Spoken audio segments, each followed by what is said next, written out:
Hi, I'm Terrell Turner, the host of the Finance and the Accounting Show. And today I have a great guest on. Now, this guest is great for me because I remember when I was starting my firm and I left my full time career. And this was one of the people that I was fortunate to have a conversation with.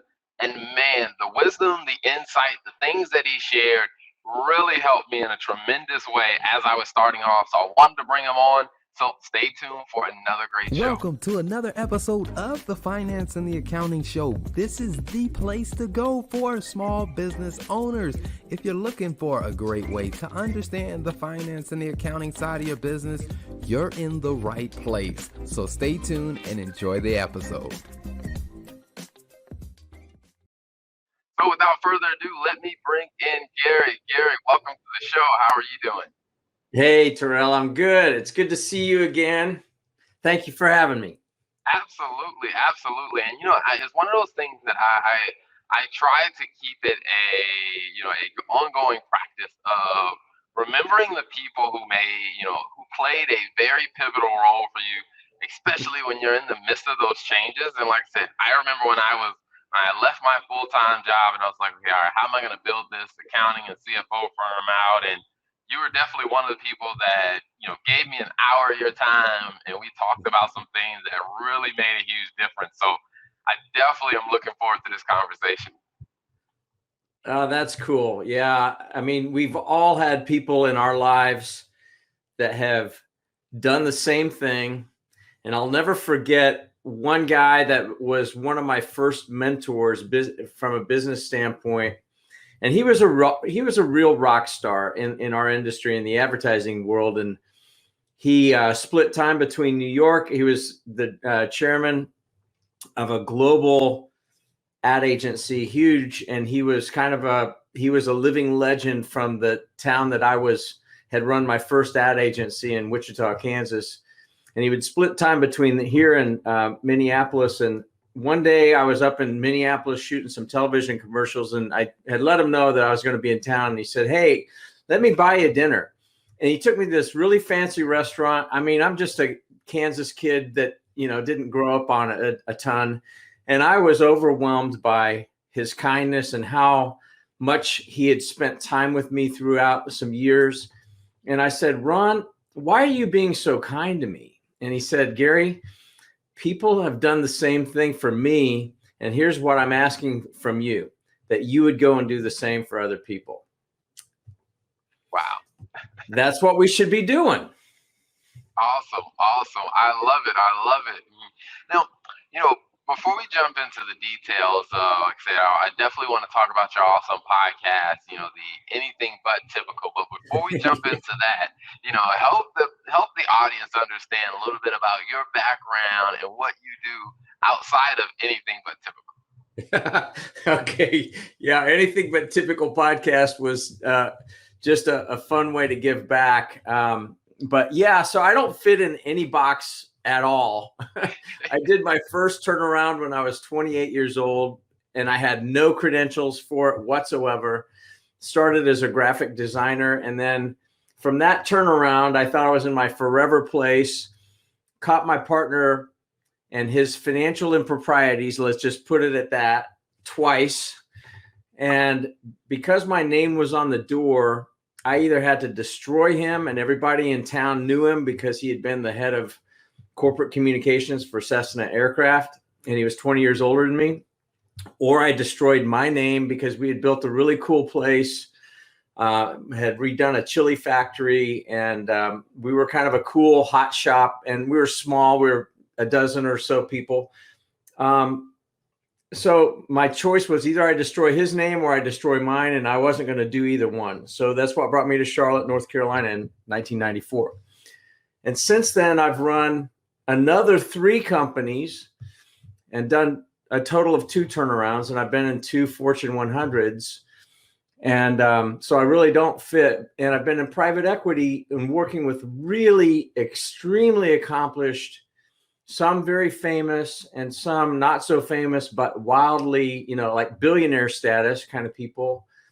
And what I learned from those things in particular was I was surprised at how many super accomplished people when they would kind of let down their guard, they were suffering or had suffered from imposter syndrome.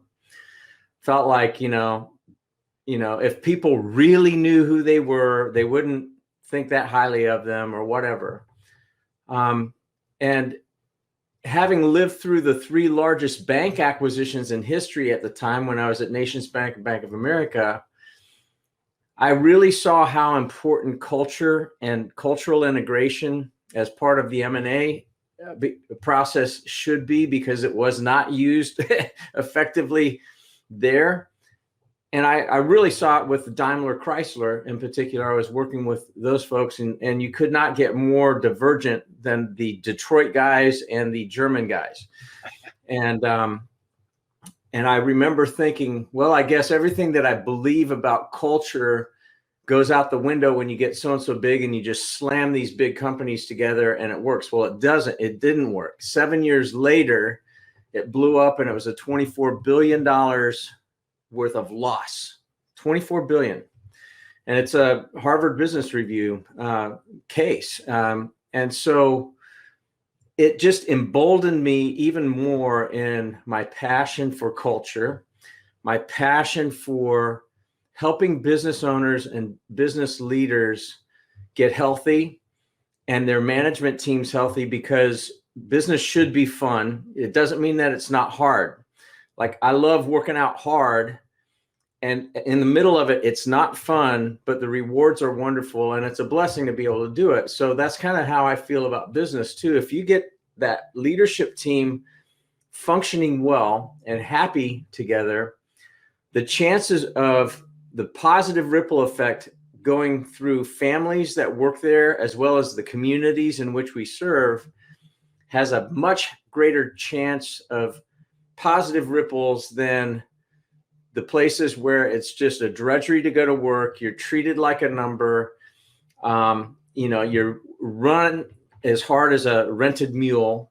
And it's just that it has a negative ripple effect too. So that's why I'm so passionate about that. So I've coached CEOs reluctantly. I was brought into it in 1998 for my first one, on top of everything else while I was working at Bank of America. But it was kind of fun helping these, first a business owner and then another one had heard about it. And I actually started doing that for them. And then I actually merged those 2 companies together.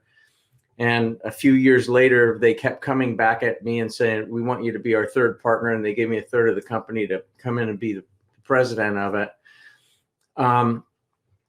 But so I do that at BGW, this regional CPA firm that only works with privately held businesses and their owners.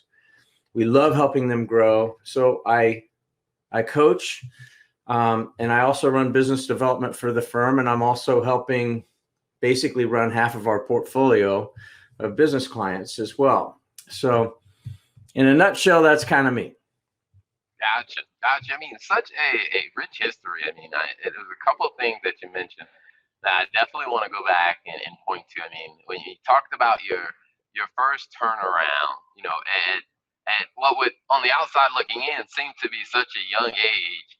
I mean, how was that working, that dynamic of, how old you were at that time to where being able to get the respect and make the right influential decisions that needed to be made for that turnaround to be effective? Like, what was that process like for you? I just have to laugh about it because I guess initially I just didn't take myself seriously in it, because I had told this guy that it was a Hail Mary. He was on his deathbed financially. They were hemorrhaging right and left. And he had hired a very expensive business coach and new business consultant out of Richmond, Virginia. That was $10,000 a day in 1991. Wow. And he had to have first class airfare and accommodations at a certain level of a hotel as well. And you paid up front. Well, think about that. That's about 25 grand in today's money, right? Soon to be 50 grand the way that inflation could be hitting. So, God help us. But nonetheless, my name kept coming up in town as the exact kind of person he was looking for. He was looking for basically a young guy, had a strong design background, could do a number of things, had batteries installed, highly motivated, etc. And so my name kept coming up. And so I get this call out of the blue from this consultant and coach, and I don't know him from Adam, but I know the firm that he had left and started his own company. And it was one of the best and most highly decorated ad agencies in the country. And so I paid attention, and I was also unemployed. We had lost our job. Our company had gotten acquired. Actually, we found out on D-Day, not on D-Day, but on Pearl Harbor Day, December 7th. Just had a little baby, and I told my wife, take back all the Christmas presents because we had no severance. It's like we got acquired and boom, we had a two-week notice, but no severance. Holy moly. So I was freelancing and working hard to try to make ends meet for my young family. And, but I was interviewing with Coca-Cola in Atlanta, and we had family in Nashville and Atlanta, and we wanted to get to the South anyway. And so I started interviewing there, and I said, so in January, when these guys called me, I'd already started some of those wheels in motion. And I said, listen, I'm interested in moving to Atlanta. I'm not interested in the equity that you're offering me, and I don't want my name on the door, but what you've outlined, I think I can help you reach that potential, because they aspired to be the creative hot shop that was the firm that I was in that had gotten acquired primarily for our McDonald's account. We had a huge amount of McDonald's in the Midwest. And that's really what they wanted. They didn't, even though we were the award-winning creative department, they just wanted the account. So those of us were on the ropes. So I said, if you're willing, and I needed a job and some benefits. So I said, if you're willing to hire me under those auspices, I'll help you. So pressure was low. Well, within 9 months, we turned it into being profitable. And everybody had quit except for me and my partner, because we took 25% pay cuts or 20% pay cuts to keep the doors open within a few weeks after we had pitched this big piece of business. And we came in second out of 3 or 4, and they were all much bigger firms than us. So we got paid nothing for that. But what it said to me was, we actually have some stuff.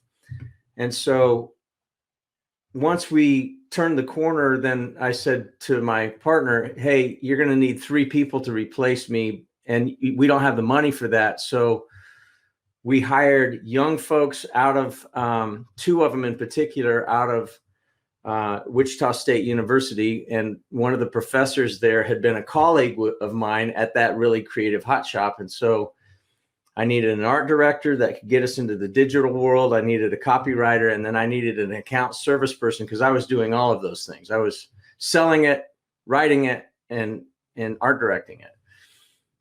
Well, we did that, and then the job I was up for at Coke had continued to be on hold, and we were having fun. And I'm like, you know what? Screw that. I'll take the equity and put my name on the door. Because it was really so much fun, and we had really cool culture and all that kind of stuff. So then is when I started taking myself more seriously. And then is when I really started having imposter syndrome. Gotcha. Like, I'm too young. If these people knew I'm a college dropout, both me and my partner had gone to Kansas State. He graduated, and he was 20 years older than me, but that's when I started struggling with stuff like that silently. Nobody on the outside knew that, but I felt like a fraud every time we won an award or whatever. Like, our work was good, but I was like, we really don't have it together, I think that's interesting that you bring that up because, you know, it is such a, I guess, almost can be a silent killer to where like people could be going through imposter syndrome, and on the outside, everyone else thinks they're fine, but it's like inside there's something going on. So when you see a person, or I guess when a person comes to you about that, like, how do you help them realize that, hey, what you're working through is, hey, this is imposter syndrome? You know, it's funny. I rarely use that term, but you would be blown away. And through the podcast, and then also when I was in this private equity firm where we had 300 ultra high net worth families, and I got to know their stories. I got to know most of them very, very well. When they would let down their guard and say, I really don't know what I'm talking about. And I'll use an example. One woman had, that was actually on our podcast, she had 10,000 employees at one point. 10,000. Wow. Had sold her company. She had had a child at age 15, had 2 years of secretarial school, and felt like she didn't know what she was doing. And I said, you had this company and then she sold it. You didn't even have a CFO. Wow. That tells me how accomplished you really are. And she's a very intentional leader. She's a great leader. And then I know another guy that he works 10 hours a week on his company. That's it. And he's like, I want to retire by the time I'm 45, and he will. And he goes, but I don't know what I'm doing. I don't know anything about this stuff. I'm like, well, welcome to the world. I just launched a poll like a couple nights ago, just in the middle of the night or late in the night. It's already had 30,000 views, and it was about imposter syndrome. And 77% of all of the respondents said, yeah, they deal with it. And so I don't use that, but usually when they confide in me, then I go, well, guess what? I'm a college dropout too, or, I'll give them a story of somebody else that you go, I may not use their name, but like, here's the scenario and look at them. Everybody would say this. One of the guys that commented on that poll, MIT, let's see, like his U.S. Naval Academy and Kansas University of Kansas. That's the only thing I'm going to hold against him because I'm a K-Stater. But and he's been, in the Navy at a very high level. And he said every single day as a response to, have you ever dealt with it, or do you deal with imposter syndrome? A guy like that, MIT, every single day. Wow. I also wonder, like, when people are kind of working through that, like, is it that they're comparing who they are, and they're comparing, what they've done to this imaginary ideal candidate of like, hey, the people who should be doing what I'm doing, this is what they look like. Is that what? Yes. I think that's a lot of it, man. I mean, comparison is the killer of gratitude, right? I mean, it just kills it. And it's actually very self-focused, which is actually destructive, I think. It's good to understand, I've been brought into a number of companies, including bizjournals.com, where they hired me to be president. And I'm like, I don't know anything about that industry. I'm not the guy. I literally had to say that multiple times, and they're like, no, you are the guy. And here's the reason. And they we can look at a job description, and typically, even if you're Mother Teresa, Elon Musk, and Gary V all wrapped up in one, you still don't meet all the requirements of the ideal job description. So we look at those and go, deficient.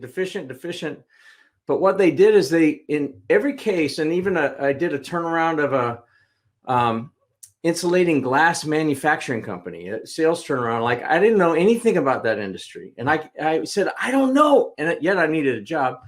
And a buddy of mine owned it.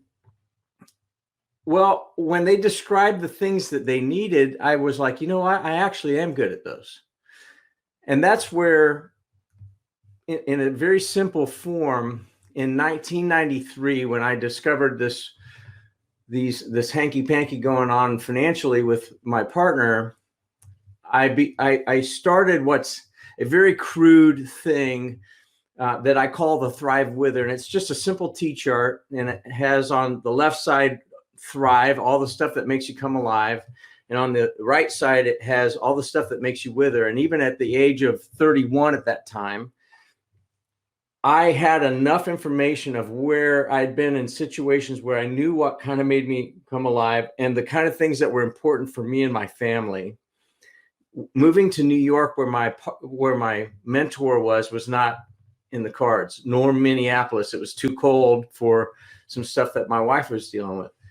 So those were important things. And what I found throughout the years, when I look back, and I've added to with experiences, stuff in my Thrive column and stuff in my Wither column, but I judge everything against, well, what does a day look like? Or what are the measures of success for this job? What are those things? And I align those with what's either in the Thrive column or in the Wither column. And I've turned down plenty of jobs where too much of the day-to-day tasks and responsibilities were going to be in my Wither column. Could I do it? Yeah. Did I want to do it? No, because I knew I would burn out. So it's really, really simple. I mean, it'll take you 30 minutes to do one and get quiet, but just start with your Thrive column. Just go stream of consciousness. Do you like, being out with people all the time? Do you want to be in a darkened room with 3 monitors and pizza and writing code? I mean, what makes you come alive? It may be a combination of those things. I actually need time alone, and I need more time with people, but I need time alone too. So, write those things down. And then the stuff that makes you wither, if rigid schedules and like your butt's in the seat at 8 a.m. and your butt's out of that seat at 9 or 5 p.m. or 6 p.m. and you're in a cube and whatever. Some people love that. I did it, and I was happy as long as I had enough variety. Some people just like repetitive tasks, so that has been a simple thing for me to be able to overcome it, to realize, oh, you know what? I am functioning in these things that I'm good at, and it doesn't matter my lack of pedigree, my lack of, this and that. No, I think that is a really good point. It makes me think about like the times when I've been in, before I started my firm and working different corporate jobs, and I had to make a hiring decision. And one of the interesting conversations that I used to find myself having with the HR team, and they were like, well, let's write out the job description. What are the qualifications? And it's just like, then if I was really honest with myself, like, I mean, I know what I want to accomplish. I don't know what the ideal person looks like to accomplish those things. To where it's like you write out this job description, like, hey, here are all the criteria that they need to have. But then I'd go back to the HR team, like, hey, a person still can do this job without that. They can. I know. So here's another aha moment. I was having dinner in in Manhattan Beach, California, with one of the most accomplished CEOs that I've ever worked for and served. She had retired at age 42 as the top female exec at Deutsche Bank. And this was a few years later than that. And we're at this fancy restaurant. I mean, she lives on the beach. She's done extremely well. And I'm working for her. She came in and bought the non-toxic assets of this private equity firm that I was in after it blew up. And I was the last guy standing out of 90 people and 11 offices that I had to shut down after the CEO is ousted. And so she jumps into the ring of fire, and I'm with her, our CTO, who was her CTO at Deutsche Bank, lives on Long Island. He's done extremely well too. And we're having dinner and we're talking exactly about what you were talking about, the hiring criteria. It was at that moment I found out all three of us hadn't finished college. Wow. All three of us. And we're like, really? You know, and kind of the irony of the stuff that they were looking for. Now they would have jobs, and most of my jobs were master's preferred. And I'm like, holy moly, you know, and like, right. And so now my resume would never make it past the artificial intelligence screening apparatus.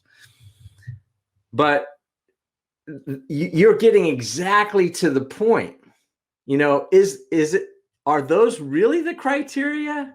Or what are the measures of success for this job and what's really necessary? Now, if you're going to do open heart surgery or brain surgery, or you're going to, you know, put people on the moon or on Mars, yeah, you probably better have an advanced degree in that specific field. But a lot of what we do out there doesn't require that. And I'm not an anti-education thing. I mean, I was on a full ride scholarship at Kansas State, and I had a job offer in the midst of the highest unemployment on history after the Great Depression. And my advisor said, you need to take this job, which paid $10,500 a year and no benefits, versus finishing out my education on a full ride academic scholarship. Gotcha. You know, that's one of the things that I love about, you know, from the conversation you and I had about, you know, just really figuring out, you know, what you're good at. Because I remember when I was trying to think through, like, okay, all right, I'm starting this fractional CFO firm, and it's like really thinking about being honest with yourself, bro, what are you good at? And really honing in on that and figuring out what that path, and like, hey, the first year is, you know, it's not gonna be probably what you would think would be, and it's going to be something that's, you know, atypical, but you got to figure out your path. And so that was one of those things that really stood out to me, that I was like, that advice really set in for me, and I wanted to say thank you for that advice. Oh man, you're welcome. That makes me happy to hear that. Yeah, man. I mean, and that's why we have this podcast called Anything But Typical, because guess what? We are all anything but typical. If we were typical, we'd be robots, but all of us have a unique fingerprint by design. I believe that to my core. And I spent way too much of my time growing up trying to be what I thought everybody else wanted me to be, or to be normal. Well, normal is a setting on a dryer. That's it. You know, we were all crafted uniquely, and it's like part of the great treasure hunt is figuring out what makes us come alive and what makes us wither, and then stick as much as you can into the stuff that makes you come alive. And you're gonna be your best. You're gonna, you know, be best for your family, for your coworkers, for your community. So.